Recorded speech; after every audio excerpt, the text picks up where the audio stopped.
So good afternoon. This is my 10th paper week. It reminds me of my first year at McGill. I went to school here when the dean asked us the freshmen to look to the left and look to the right, because I can promise you one of you won't be here next year. We could have done that 10 years ago at Paperweek. And here we are, the survivors. And in some ways, that's what I want to talk about. I want to talk, I know I talk frequently about the industry's transformation, about the economic drivers, the market drivers, the technological drivers of transformation. But if you'll indulge me, I want to talk more today about the human drivers. Because industry transformation is a thing that people do. It's a people process. It's humans doing stuff in the face of adversity. And so when you talk transformation of the industry, or you talk economic progress, you're talking about people bringing their courage, their imagination, their vision, but also people bringing their anxieties, their prejudices, their limitations, all our human frailties come on show, come out to almost bubble to the top when we're faced with the enormous stress of the world as we know it starting to become unstable. And for the last 10 years, all of us in this room have been living that. We've lived a time in which the boundaries of our world have begun to shake, when the structural underpinnings of our world have become less reliable. And it has been a great, sometimes difficult, and sometimes inspiring human journey for this industry through these difficult times. Maybe I should start first by talking about what is transformation. And the truth is that change, of course, is constant. Nothing stays the same. The status quo is never an option. We're always changing. Markets are changing, prices are cycling, competitors come, competitors go. There's always change, and we're used to adjusting to that. But usually the change happens in the context of an equilibrium, a dynamic equilibrium, but an equilibrium. The world is pretty well knowable with its ups and downs and shifts here and there. But sometimes that equilibrium loses its stability. Sometimes that dynamic equilibrium starts to fall apart. Sometimes it doesn't cycle back, but it moves to somewhere else. And those periods are the most difficult for business, for government, and for every human being that has to live through it. Those shifts from one equilibrium to another are transformations. What have we lived with? What has caused all this? Well, some things are pretty obvious: the rise of environmentalism, the emergence of the bio-age, the emergence of competition in South America and elsewhere, the fall of the dollar, the rise of the information age. All of those we experience very directly, but there's also huge shifts in the global economic system. The center of economic growth, the center of gravity, the engine of global growth has shifted from what we used to call the industrialized countries, I guess we still call ourselves that, to what we call the emerging economies. From North America and Europe, primarily to Asia, and to a lesser degree to South America. This is a seismic shift in the nature of the global economy. And with all these factors together, we used to describe it as a perfect storm. The dollar's gone up, competitors are here, Americans have blown out their brains, they don't know how to build houses anymore, the Chinese are producing paper, all these things happening at once. And we said, we are working through a perfect storm. But it felt like a perfect storm, but it wasn't a perfect storm. It was a change of climate. It was a movement from the old equilibrium towards a new equilibrium. And we don't quite know what the new world will look like, but it's certainly revealing itself to us piece by piece. And then the question of transformation in the face of this sort of thing is not so much a question of will we transform or not. There's no choice. The industry will transform. It's a question of whether we will be the subject or the object of the word transformation. Will it be that we are transforming ourselves in the face of these challenges, or are we being transformed by these challenges?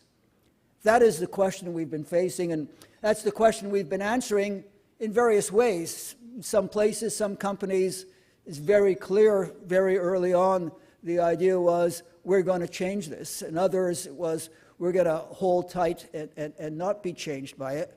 But inevitably, all of the industry and all of us in this room feel the transformation.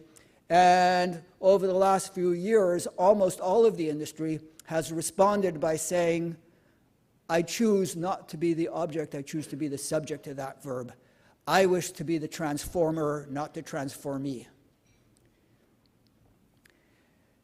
And to a large extent, not completely, but to a large extent, we've done pretty good. We've responded to the shift in the economic center of gravity by becoming less dependent upon our North American and European customers and exporting far more to China and India and even to South America. And we are now Canada's largest exporter to China and India. And with the rise of environmentalism, we not only improved our environmental credentials, we managed to do it in a manner that involved the environmental community, the conservation community, and now we're recognized in Canada and elsewhere as leaders of environmentalism. And what we used to be our major vulnerability is turning into one of our major strengths. And with the emergence of the bio-age and the temptation that using wood just for energy or other uses, we've managed to turn that into an advantage for us and create new value streams basically from our waste stream in order to improve our economics through bioenergy and bioproducts.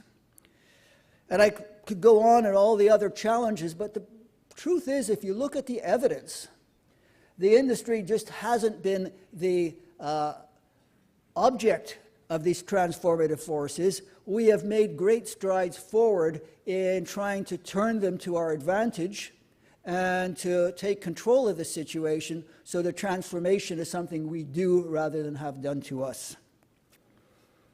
But what has that experience been like?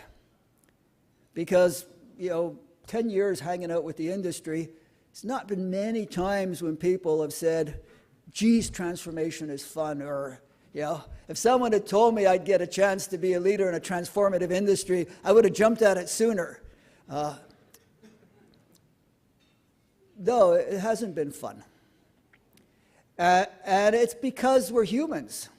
And how are humans wired? Humans are wired, first of all, to want security. Any animal, any species, fundamental wiring is save yourself. Don't let yourself get destroyed. Insecurity is painful for humans.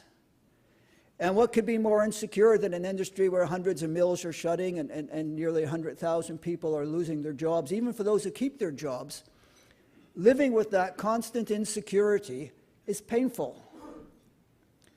And in addition to being wired to want security, no matter how tough we're all wired that way, we're kind of like, like buffalo. We're social animals. We like to be in herds.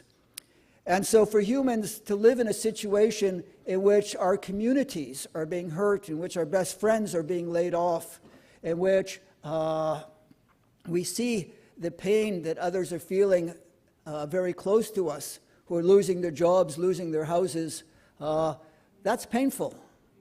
You can't be it's a rare freakish human who can insulate themselves, their feelings so much socially that they don't suffer when the people around them are suffering. And as many of us are managers, we're wired to want to prove to ourselves and others that we have what it takes, that we are enough, that we can live up to the challenge. But many of the challenges we're facing, no one's enough. No one's enough to make, newsprint business attractive these days. No one's enough to make producing softwood a profitable business when the market has collapsed. And so even though we have this internal motivation to prove to ourselves that we have what it takes, we have to suffer the truth that no amount has what it takes, and that's painful. And then finally, as humans, we don't just care about security and community and grit, we also care about meaning. We give meaning to our lives through our jobs, through the success of our jobs, through producing what we produce, through our place in the industrial infrastructure. And as mills close and the industry is threatened, we just lose meaning. So it's been a painful period. And people respond to this pain in different ways. Some wallow in it and are immobilized by it. Some people just deny it exists. They just kind of grit their teeth and say, fine, I got to keep going, and pretend nothing's happening, and it just eats out their intestines because they're denying it. And others acknowledge that this has been painful and that they hate it, but decide that they are going to do their jobs anyway, decide that they are going to be responsible, decide that they are going to live with the painfulness of transformation, and at the same time allow their human spirit to help them transcend that feeling, not deny it, but transcend it, in order to do what is necessary, creative, and courageous. And so we've seen a period not just of pain, but of a demonstration of the best of the human spirit. I have personally witnessed over these last 10 years huge courage, huge imagination, huge vision, huge steadfastness. I sometimes, walk out of a CEO's office and I wonder, just how do they do it? Where do they find that grit, that determination to keep trying to find solutions? I remember early on I was with Russ Horter, Catalyst, and he told me the story about how he had brought in a new management team, refinanced, brought in new automation, basically completely revamped the business because he had been about 12% below where he had to be viable. And then the Canadian dollar went up 12%, and it was right where he started. And I thought, how do you start again and start again and start again? So we have seen over the last 10 years the best of the human spirit, the best of the entrepreneurial spirit.